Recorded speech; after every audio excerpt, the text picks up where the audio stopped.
नमस्कार दोस्तों, बिजनौर एजुकेशन में आपका हार्दिक स्वागत है। अधिक समय खराब न करते हुए 5 मिनट में 100 इम्पोर्टेंट एमसीक्यू आइए शुरू करते हैं। क्वेश्चन नंबर फर्स्ट, इतिहास का पिता किसे कहा जाता है? तो दोस्तों, जो हेरोडोट्स नामक वैज्ञानिक है उसे इतिहास का पिता कहा जाता है। हेरोडोट्स द्वारा एक पुस्तक लिखी गई, उसका नाम क्या है दोस्तों? हिस्टोरी का पुस्तक लिखी गई। कौन सी? हिस्टोरी का। दोस्तों, हिस्ट्री जो शब्द है वो किससे बना है? तो यूनानी भाषा के हिस्टोरिया से बना है। किससे बना है? यूनानी भाषा के हिस्टोरिया से बना है। क्वेश्चन नंबर चार, हिस्ट्री का अर्थ होता है? तो दोस्तों, हिस्ट्री का अर्थ होता है खोजों से प्राप्त ज्ञान। अर्थात जो भी खोजें होती हैं उनसे जो भी उनके अवशेष मिलते हैं, उससे जो ज्ञान प्राप्त होता है उसे क्या कहते हैं? हिस्ट्री। उसी से हिस्ट्री की जानकारी मिलती है प्राचीन। क्वेश्चन नंबर पाँच, इतिहास का विभाजन किसने किया?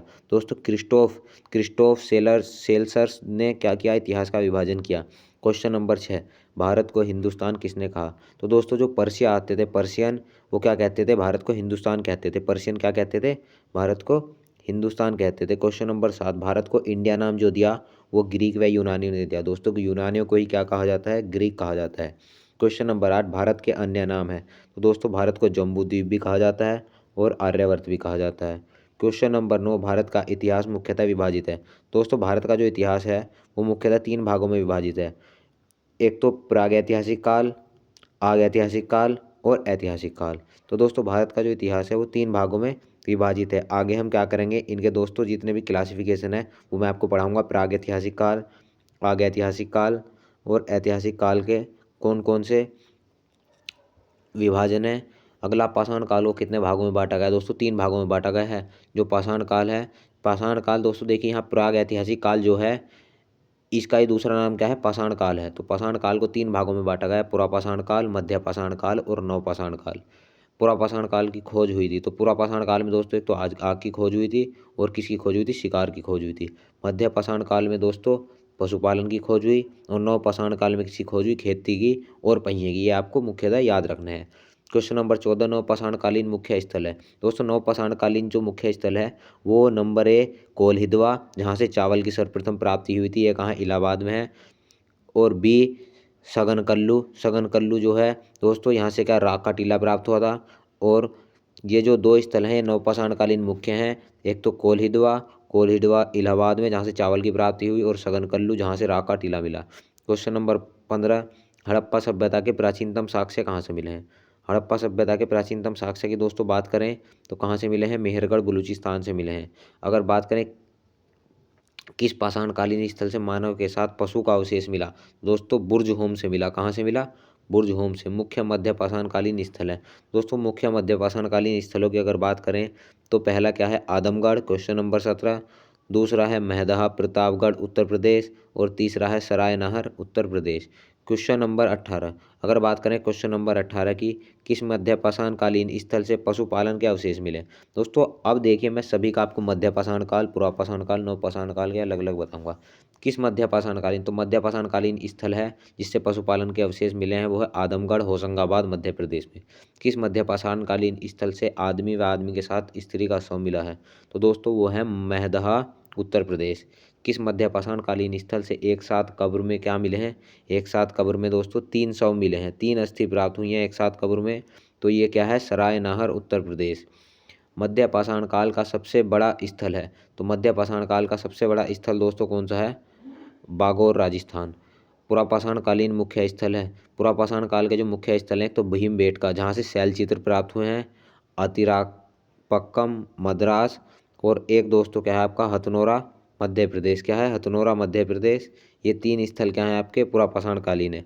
किस पुरापाषाण कालीन स्थल से शैल चित्र प्राप्त हुए हैं? तो दोस्तों भीमबेटका मध्य प्रदेश से शैल चित्र प्राप्त हुए हैं जो रायसेन की पहाड़ी पर है।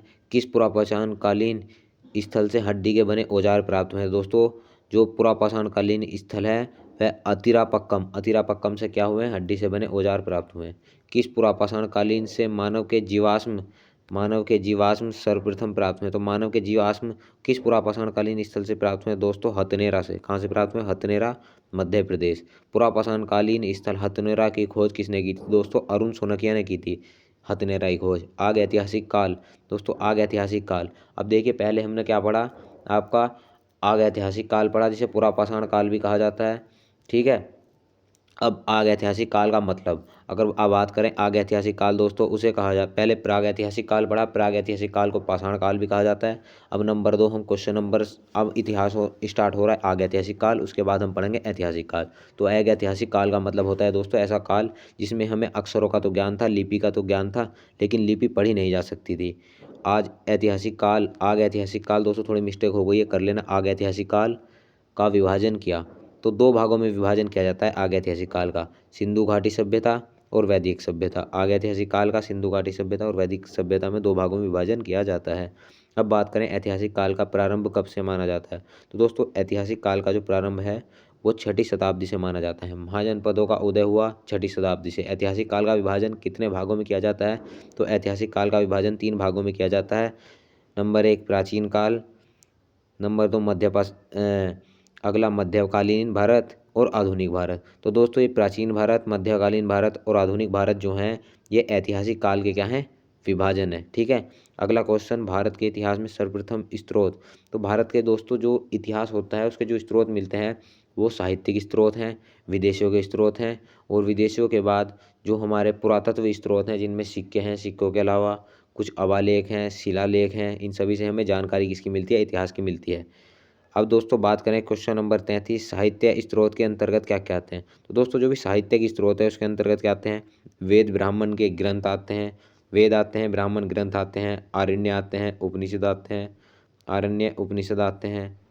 ठीक है, आरण्य उपनिषद आते हैं, और उसके बाद में क्या आते हैं, वेदांग आते हैं, और वेदांग के बाद क्या आती हैं, स्मृति आती हैं। ये सभी क्या हैं, प्राचीनतम इतिहास के क्या हैं दोस्तों, साक्ष्य हैं। अगर बात करें इतिहास के स्रोत के रूप में, तो इतिहास के स्रोत के रूप में दोस्तों अरबी लेखकों से हमें पता चलता है, चीनी लेखकों से पता चलता है, और जो यूनानी लेखक हैं उनसे भी हमें जानकारी मिलती है। पुरातत्व के साक्ष्य कौन कौन से हैं, तो इस अभिलेख भी हैं और स्मारक भी हैं। पुरातत्व के जो साक्ष्य हैं वो अभिलेखों द्वारा भी मिलती है जानकारी, स्मारक द्वारा भी मिलती है।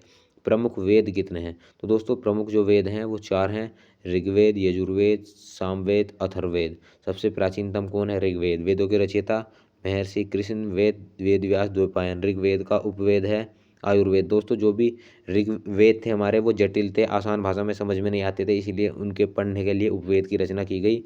और उपवेद, ऋग्वेद का आयुर्वेद, यजुर्वेद का धनुर्वेद, सामवेद का गंधर्ववेद, अथर्ववेद का शिल्पवेद, ये सभी क्या हैं, इनके उपवेद हैं। ऋग्वेद को पढ़ने वाले को होत्र कहते हैं, यजुर्वेद को पढ़ने वाले को अथर्वयु कहते हैं, सामवेद को पढ़ने वाले को उद्राता कहते हैं, और अथर्ववेद को पढ़ने वाले को क्या, ब्रह्म कहा जाता है। ऋग्वेद में कितने मंडल हैं, अगर बात करें दोस्तों मंडल की, तो ऋग्वेद में 10 मंडल हैं और 1028 क्या हैं, सूक्त हैं। गायत्री मंत्र का उल्लेख मिलता है 3रे मंडल में ऋग्वेद के, और 10वें मंडल में क्या मिलता है, जो ब्राह्मण, क्षत्रिय, वैश्य, शूद्र 4 प्रकार की समाज हैं उसका अध्ययन कहाँ मिलता है, ऋग्वेद के 10वें मंडल में।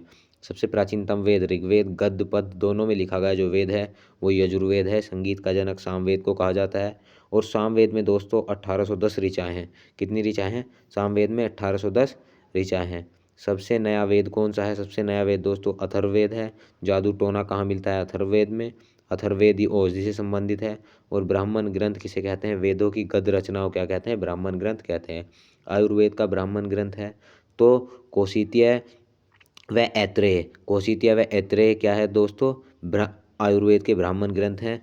ब्राह्मण ग्रंथ किसे कहते हैं, वेदों की जो गद्य रचना होती है उसे ब्राह्मण ग्रंथ कहते हैं। तो 4 वेद हैं, 4 उनकी क्या होंगी, ब्राह्मण ग्रंथ रचनाएं होंगी। तो आयुर्वेद की है कौशित्य व ऐत्रेय। धनुर्वेद की बात करें तो तैत्रेय व शतपथ ब्राह्मण। गंधर्ववेद की बात करें तो पैचविस और जैमिनीय। ये दोस्तों जैमिनी नहीं है, जैमिनीय कर लेना, इसे जैमिनीय, जैमिनीय है। अथर्ववेद की बात करें तो गोपथ। ये 4 क्या हैं, इनके ब्राह्मण ग्रंथ हैं। अगर बात करें दोस्तों अरण्य, ये थोड़ा मिस्टेक हो गया, अरण्य इसे क्या बोलते हैं, अरण्य, अरण्य, अरण्य, अरण्य।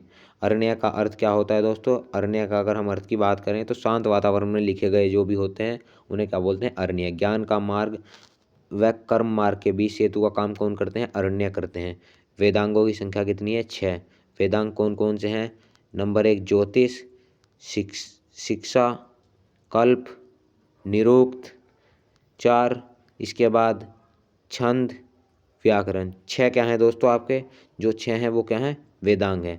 अब बात करें उपनिषदों की, इसकी बात करें उपनिषदों की। उपनिषदों की संख्या कितनी है दोस्तों? उपनिषदों की संख्या कितनी है? 108। उपनिषद का अर्थ क्या होता है? गुरु के समीप बैठकर ज्ञान प्राप्त करना। सत्यमेव जयते मुंडकोपनिषद से लिया गया है। सबसे प्राचीनतम उपनिषद है छंदोग्य उपनिषद। जबलो उपनिषद में वर्णन है दोस्तों, आश्रम व्यवस्था का वर्णन किस में है? जबलो उपनिषद में। ठीक है। पुराणों की संख्या कितनी है? पुराणों की संख्या की बात करें 18 है। सबसे प्राचीनतम पुराण है मत्स्य पुराण। सतयुग, त्रेता, द्वापर, कलयुग 4 वर्णों का उल्लेख विष्णु पुराण में मिलता है। विष्णु पुराण किस वंश से संबंधित है? मौर्य वंश से संबंधित है। वायु पुराण किस वंश से संबंधित है दोस्तों? गुप्त वंश से संबंधित है। मत्स्य पुराण संबंधित है आंध्र सातवाहन वंश से।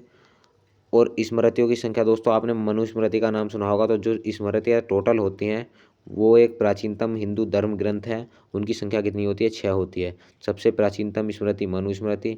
मनुस्मृति का अंग्रेजी अनुवाद क्या है? ए कोड ऑफ जेंटुलोस। नारद स्मृति संबंधित है दोस्तों गुप्त वंश से। प्रमुख बौद्ध ग्रंथों के नाम अगर मैं बताऊं तो पहला है जातक, जिसमें बुद्ध के पहले की कहानियों का वर्णन मिलता है। अगला बौद्ध ग्रंथ जो है दोस्तों वो दीपवंश है। उसके बाद एक महावंश है, फिर मिलिंदपन्हो। ये चारों क्या हैं दोस्तों? बौद्ध ग्रंथ हैं। अगर बात करें नेक्स्ट क्वेश्चन की, 16 महाजनपदों की जानकारी कहाँ से मिलती है दोस्तों? 16 महाजनपदों की जानकारी मिलती है जैन धर्म के भगवती सूत्र से और बौद्ध धर्म के अंगोत्तर निकाय, दोनों से मिलती है। बौद्ध धर्म की कौन कौन सी शाखाएं हैं दोस्तों? हीनयान, महायान बौद्ध धर्म की शाखाएं हैं। हीनयान शाखा का प्रमुख ग्रंथ क्या है? कथावस्तु है। बौद्ध ग्रंथ जो लिखे गए हैं वो पाली भाषा में लिखे गए हैं। जैन ग्रंथ प्राकृत भाषा में लिखे गए हैं। चाणक्य के अन्य नाम है कौटिल्य, विष्णुगुप्त चाणक्य के अन्य नाम है। भारत पर प्रथम राजनीतिक पुस्तक है अर्थशास्त्र है। संस्कृत व्याकरण की प्रथम पुस्तक है अष्टाध्यायी है दोस्तों, जो पाणिनि द्वारा लिखी गई है। अष्टाध्यायी क्या है? संस्कृत व्याकरण की पहली पुस्तक है जो पाणिनि द्वारा लिखी गई है। भारत पर यवन आक्रमण की जो पहली जानकारी मिलती है वो गार्गी संहिता से मिलती है। भारत में अरबी आक्रमण की जो पहली जानकारी मिलती है वो चचनामा से मिलती है, जो अली असमद द्वारा लिखी गई थी। सुगवंश की जो जानकारी मिलती है वो पतंजलि द्वारा लिखे गए महाभाष्य से मिलती है। सुगवंश के अग्निमित्र व मालविका दोस्तों, सुगवंश के एक राजा थे अग्निमित्र और एक उनकी प्रेमिका थी मालविका। उसकी जो कहानी है उसका वर्णन मालविकाग्निमित्रम में किसने किया है? कालिदास ने किया है। मालविकाग्निमित्रम किसके द्वारा लिखी गई है? कालिदास के द्वारा लिखी गई, जिसमें प्रेम कहानी है। कालिदास की अन्य जो प्रमुख रचनाएं हैं वो रघुवंशम व कुमार संभव है। बुद्ध चरित लिखी गई है अश्वघोष द्वारा। अश्वघोष दोस्तों कौन था? कनिष्क का दरबारी कवि था। हर्षचरित के लेखक हैं बाणभट्ट। राजतरंगिणी के लेखक हैं कलहण।